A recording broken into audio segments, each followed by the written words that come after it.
what is universal set? We have to discuss here. समष्टीय समुच्चय क्या होता है? Let A is a set which consists 3 elements 1 2 3 and B is another set which contains 5 7 9 as a element.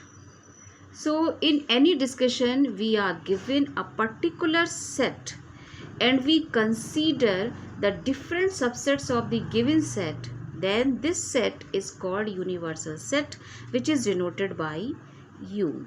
It means अगर कोई समुच्चय इस तरह से दिए हुए हैं, इस प्रकार दिए हुए हैं, तो हमें एक समुच्चय इस प्रकार बनाना है जिसके लिए दिए गए समुच्चय सबसेट हों या उप समुच्चय हों.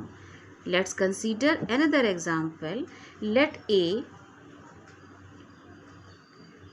A is a set. Now listen.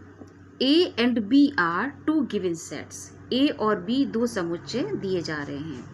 अब हमको एक समष्टीय समुच्चय बनाना है. It means we have to consider a universal set. तो अब हमें यूनिवर्सल सेट को यू से या समष्टीय समुच्चय को यू से रिप्रेजेंट करते हैं.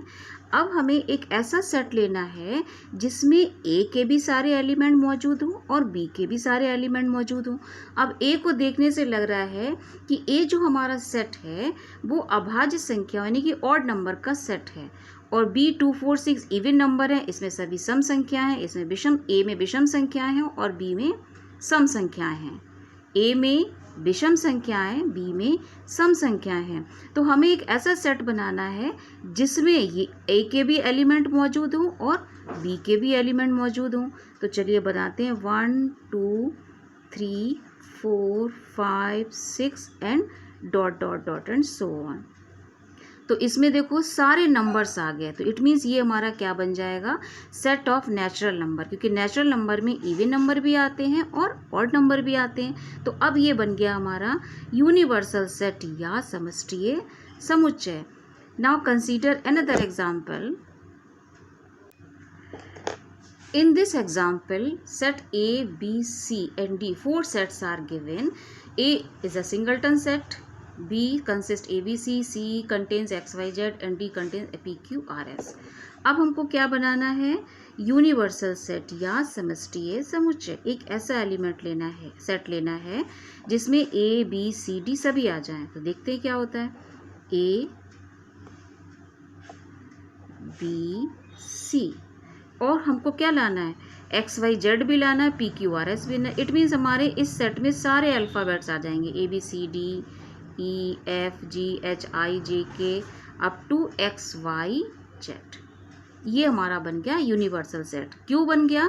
क्योंकि ए के एलिमेंट भी मौजूद हैं, बी के एलिमेंट भी मौजूद हैं, सी के भी अवयव मौजूद हैं और डी के अवयव भी मौजूद हैं. तो अब ये सेट बन गया यूनिवर्सल सेट. या दूसरे शब्दों में हम इसे क्या कह सकते हैं कि इस सेट में सारे अंग्रेजी वर्णमाला के अल्फ़ाबेट्स मौजूद हैं. ये बन गया हमारा यूनिवर्सल सेट.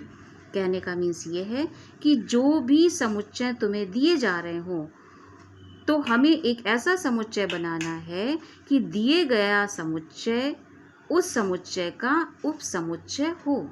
अब देखो U का D, अब देख रहे हो कि U का D एक उप समुच्चय है, C भी D का उप समुच्चय है, B भी D का उप समुच्चय है क्योंकि B के सारे अवयव मौजूद हैं, A भी एक उप समुच्चय है क्योंकि A के सारे अवयव भी मौजूद हैं. तो this is the universal set.